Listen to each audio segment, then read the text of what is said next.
आजादी और आजाद भारत। हमारी सोन चिड़ैया को आजाद करवाने में कई कुर्बानियां हुई, कई बेड़ियां तोड़ी गईं, तो कई जानें इस जमीन के लिए हंसते हंसते अपना हौसला छोड़ गई।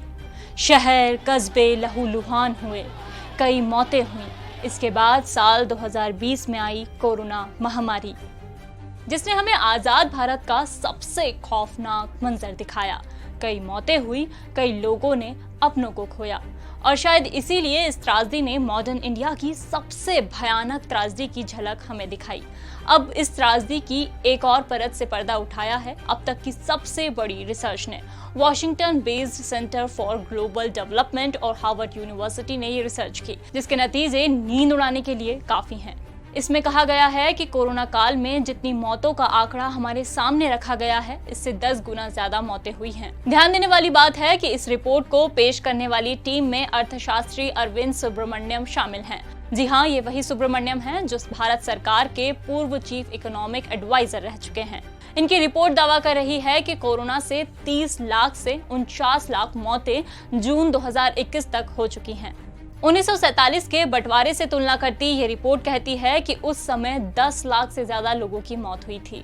लोग दंगों में मारे गए, लेकिन कोरोना काल ने ये रिकॉर्ड भी तोड़ दिया। इन रिसर्चर्स को इस बारे में कैसे पता चला? क्या उन्हें ये जानकारी किसी सोर्स के थ्रू मिली? नहीं, सब कुछ डेटा के कैलकुलेशन के जरिए कहा जा रहा है, वो भी एक नहीं, तीन कैलकुलेशन मेथड के जरिए। डेटा इस्तेमाल हुआ है सिविल रजिस्ट्रेशन सिस्टम का। ये लोग जन्म और मौतों का रिकॉर्ड रखते हैं। रिसर्चर्स ने मौतों के कारण से लेकर कोरोना से पहले हुई मौतों के डेटा का भी एनालिसिस किया है। तो क्या सिर्फ भारतीयों से ही कोरोना का डेटा छुपाया गया? नहीं, छुपने और छुपाने के इस कारनामे में कई देशों की सरकारों के हाथ रंगे हुए हैं। दुनिया के बाकी देशों में भी कोरोना से मौतों की संख्या रिपोर्ट हुई मौतों से कई ज्यादा है। बस 139 करोड़ की आबादी वाले भारत के एक्चुअल नंबर और बताए गए नंबर्स में बड़ा अंतर है। एक्सपर्ट्स भी इस बात पर हामी भर रहे हैं। अब सरकारी आंकड़ों और रिपोर्ट द्वारा पेश किए गए आंकड़ों में अंतर देख लीजिए। सरकार का कहना है कि अभी तक देश में कुल 4,18,000 से ज्यादा मौतें हुई। वहीं रिपोर्ट का कहना है कि ये नंबर पहली लहर के दौरान ही करीब 20 लाख से ऊपर निकल गया।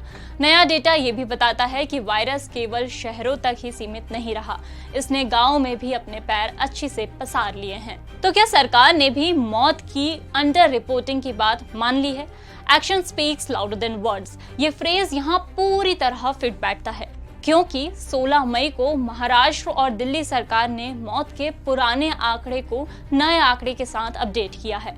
डेटा दुरुस्त करने वालों में बिहार सरकार भी शामिल है, लेकिन ये मौतें कब हुई इसके बारे में बताना हमारी सरकारें जरूरी नहीं समझती। आखिर में सवालों और जवाबों का सिलसिला आपके पास एक सवाल के जरिए छोड़कर जाती हूँ। क्या इन मौतों को सरकार द्वारा रोका जा सकता था? और भी ऐसी ही जानकारी के लिए जुड़े रहिए दैनिक